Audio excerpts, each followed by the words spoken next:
സ്ത്രീധനത്തിൻ്റെ പേരിൽ സ്വന്തം ഭാര്യയെ തന്നെ പട്ടിണിക്കിട്ട് ഇഞ്ചിഞ്ചായി കൊല്ലുക. ഇന്ത്യയിൽ പോലും കേട്ടുകേൾവിയില്ലാത്ത ഒരു സംഭവമാണ്, അല്ലെങ്കിൽ ഈ ഒരു പാറ്റേണിൽ ഉണ്ടാകുന്ന ആദ്യത്തെ സംഭവമാണ് എന്നുള്ളതാണ് നിയമവൃത്തങ്ങൾ പോലും പറയുന്നത്. എന്തായാലും തുഷാര എന്ന് പറയുന്ന ഈ ഒരു പെൺകുട്ടി മരിച്ച സംഭവത്തിൽ ഈ അടുത്തിടെയാണ് ഈ ഒരു കേസിൽ വിധിയുണ്ടായത്. കേസിൽ എന്തായാലും ഭർത്താവ് ചന്തുലാൽ, അതുപോലെ തന്നെ ഭർത്താവിൻ്റെ മാതാവ് ഗീത എന്നിവർക്ക് ജീവപര്യന്തം തടവാണ് എന്തായാലും കോടതി വിധിച്ചിരിക്കുന്നത്. ശാരിക അറിഞ്ഞായിരുന്നു, അത് വളരെ അങ്ങേയറ്റം നമുക്ക് ഒട്ടും കേട്ടാൽ പോലും സങ്കടം തോന്നുന്ന വളരെ ശോചനീയമായ ഒരു കാര്യമായിരുന്നു. കാരണം ഇങ്ങനെയുള്ള ചരിത്ര സംഭവങ്ങളൊക്കെ നമ്മുടെ കേരളത്തിലാണല്ലോ എപ്പോഴും ഉണ്ടാകുന്നത്, പ്രത്യേകിച്ചും പെണ്ണുങ്ങളുടെ ഈ സ്ത്രീധന മരണം. കാരണം നമ്മുടെ ഉത്ര, അതുപോലെ നമ്മുടെ എന്താ പറയുന്ന ഡോക്ടർ ഉണ്ടല്ലോ, ആയുർവേദ ഡോക്ടർ, ഇവരൊക്കെ പ്രത്യേക രീതിയിലാണല്ലോ മരണപ്പെട്ടത്. പാമ്പിനെ കൊണ്ട് സംഭവം തന്നെയാണ്. കാരണം കേരളത്തിൽ ഇങ്ങനെ ഇത്രയും ബുദ്ധിയുള്ള ഭർത്താക്കന്മാരാണെന്ന് തോന്നുന്നു. എല്ലാവരും അടച്ചാക്ഷേപിക്കുന്നതല്ല, പക്ഷെ എങ്ങനെ സാധിക്കുന്നു സ്വന്തം, എനിക്ക് തോന്നുന്നു ഒരു മൃഗങ്ങൾ പോലും, മൃഗത്തിൽപ്പെട്ട ആരും, മൃഗ കാറ്റഗറിയിൽപ്പെട്ട ഒരു ജീവികൾ പോലും സ്വന്തം ഇണയോടോ അല്ലെങ്കിൽ അവരുടെ കാറ്റഗറിയിൽപ്പെട്ടവരോടോ ഒരിക്കലും പരസ്പരം ഉപദ്രവിക്കാത്ത ആൾക്കാരാണ്. പക്ഷേ ഇത് സ്ത്രീധനം, അതായത് കല്യാണം കഴിപ്പിക്കുന്ന സമയത്ത് ഈ പറഞ്ഞ പെൺകുട്ടിക്ക് എനിക്ക് 2013 ഡിസംബർ 9 ഇവരുടെ വിവാഹം. ആ സമയത്ത് 20 പവനും 2 ലക്ഷം രൂപയും, അത് 2 ലക്ഷം രൂപ 2 വർഷത്തിനുള്ളിൽ കൊടുത്തു തീർക്കാമെന്നൊരു എഗ്രിമെന്റ് ആണ്. അത് ഈ 2013 എന്നൊക്കെ പറയുമ്പോൾ നമുക്കറിയാം നമ്മുടെ നാട്ടിലത് നിരോധനമാണ്, സ്ത്രീധന നിരോധനമുള്ള സമയത്താണ് ഇതെല്ലാം കാണിക്കുന്നത്. അത് കൂടാതെ അത് ആ പെൺകുട്ടി 2 കുട്ടികളുടെ അമ്മയും കൂടായിരുന്നു, 2 പെൺകുട്ടികളുടെ അമ്മയും കൂടായിരുന്നു. അംഗനവാടിയിലൊക്കെ ഈ പെൺകുട്ടിയെ തിരക്കി അമ്മയുടെ അഭാവത്തെക്കുറിച്ച് സ്വാഭാവികമായിട്ടും ആൾക്കാർ ചോദിക്കും. അപ്പോൾ ചോദിക്കുന്നവർ കിടപ്പ് രോഗിയാണെന്നാണ് പറഞ്ഞത്. ആ കുട്ടിയുടെ പേരിൽ, അമ്മയുടെ പേരിന് പകരം അവരുടെ അമ്മ, ഈ 2ാം പ്രതിയുടെ പേരാണ്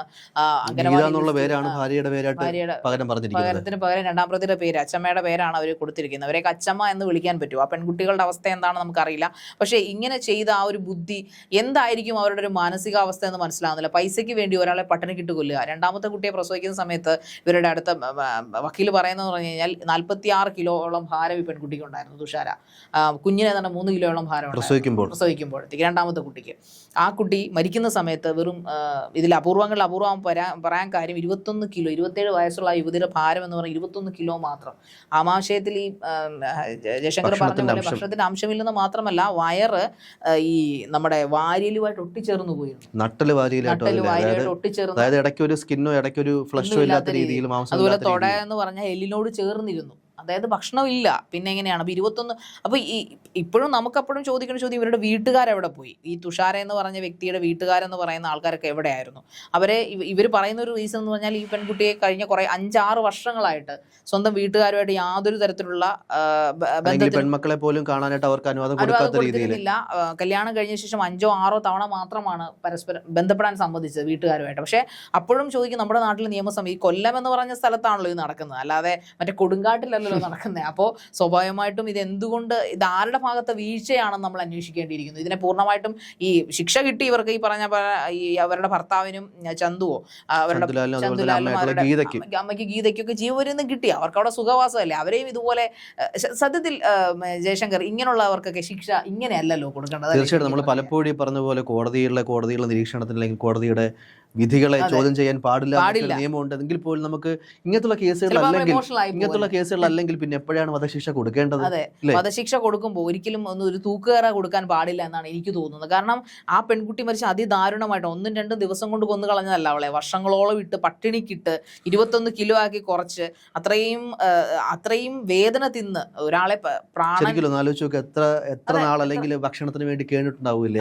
അതില് ഒരു സാക്ഷി പറഞ്ഞത്, ആ പെൺകുട്ടി ഇവർക്ക് എന്തോ പൂജയോ കർമ്മങ്ങളോ കാര്യങ്ങളോ ഒക്കെ ചെയ്യുന്ന സ്ത്രീയാണ് ഇവളുടെ അമ്മായിയമ്മ എന്ന് പറയുന്നത്. അവര് അവിടെ ആ പൂജാതി കർമ്മങ്ങൾക്ക് വരുന്ന വ്യക്തികൾ ഇവരെ ഈ ഷീറ്റ് കൊണ്ട് മറച്ച് വീടിനകത്ത് ഇവരെ ഉപദ്രവിക്കുന്ന കണ്ടിട്ടുണ്ട്. സാക്ഷിമൊഴികൾ പറഞ്ഞത്, അമ്മ എന്തിനാണ് എൻ്റെ ആഹാരം തട്ടിക്കളയുന്നത്, എന്തിനാണ് അമ്മ എനിക്ക് തരുന്ന ആഹാരം, അതായത് വെക്കുന്ന ആഹാരം ചിലപ്പോൾ ഇവർ തട്ടിക്കളയും, അതായത് ഒരു വറ്റു പോലും കഴിക്കാൻ പറ്റാത്ത രീതിയിൽ ലെവലാക്കി അവർ അതിലൊരു ആനന്ദം കണ്ടുപിടിക്കുകയാണ്. ചിലപ്പോൾ പട്ടിണിക്കിട്ട് കൊടുത്തിട്ട് ആഹാരം കിട്ടുമെന്നൊരു പ്രതീക്ഷ കൊടുത്തിട്ട് വീണ്ടും ആഹാരം തട്ടിക്കളയുന്ന രീതി. മാത്രമല്ല സാഡിസ്റ്റിക്, നമ്മൾ ഈ സൈക്കോപാത്തുകൾ എന്ന് വിളിക്കുന്ന കുറച്ച് നാളെ ആയിട്ടുള്ളൂ. അതിനൊക്കെ മുമ്പേ ഉള്ള സൈക്കോപാത്തുകളാണെന്ന് തോന്നി, അമ്മയും മകനും ഒക്കെ തോന്നുന്നു. സത്യത്തിൽ ഇവരെ ശരിക്കും ജയിലിൽ പട്ടിണിക്കിടണം എന്നാണ് എനിക്ക് തോന്നുന്നത്.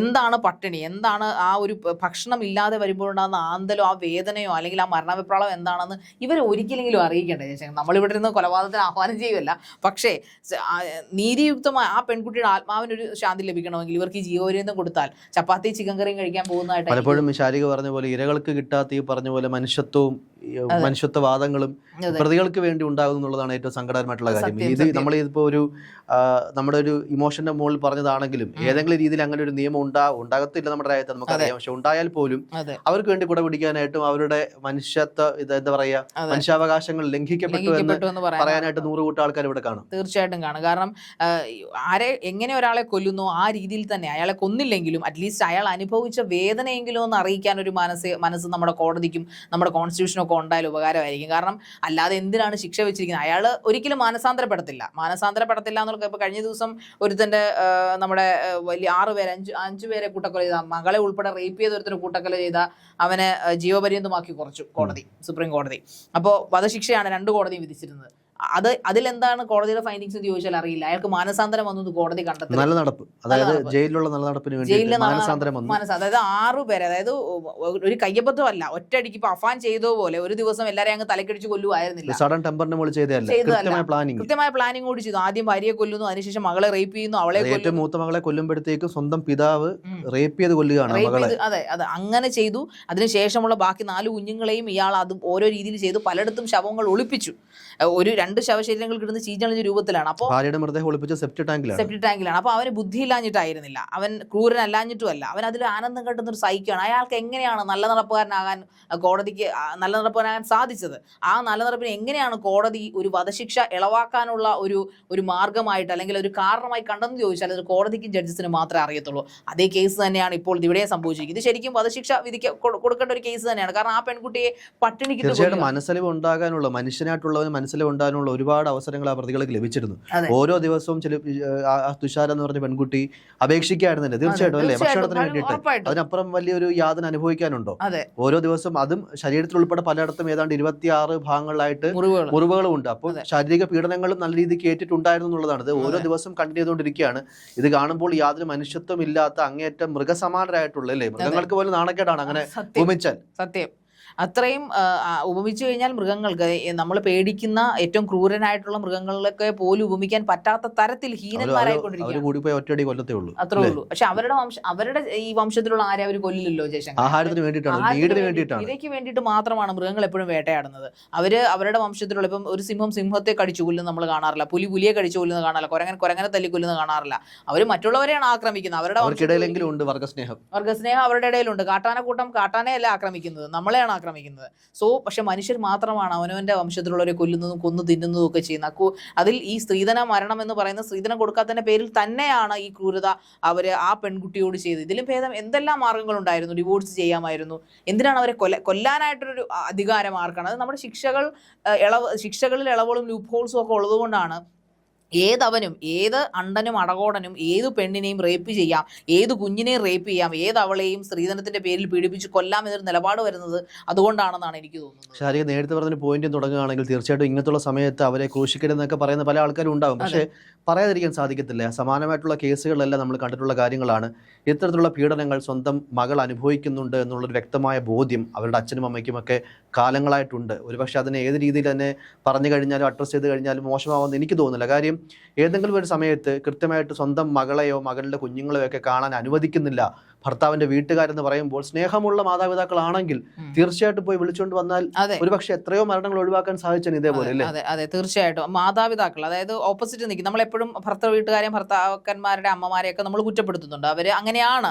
കാരണം അവർക്ക് അങ്ങനെ ഒരു ബന്ധം തോന്നേണ്ട ആവശ്യമില്ല. അവരുടെ മാനദണ്ഡങ്ങൾ വേറെ പലതുമാണ്. പക്ഷേ നമ്മൾ രാജകുമാരിയായിട്ട് വളർത്തുന്ന ഒരു സ്ത്രീ, അത് പാവപ്പെട്ടവനോ പണക്കാരനോ ആയിക്കോട്ടെ, അവൾക്ക് ഒരു പ്രശ്നം ഉണ്ടാകുമ്പോൾ അവളെ അന്വേഷിച്ച് നീ എപ്പോഴും നിനക്കായി ഈ വീടിന്റെ വാതിലുകൾ തുറന്നിടുമെന്ന് പറയുന്ന എത്ര അച്ഛനമ്മമാർ ഇപ്പോഴും ഉണ്ട്.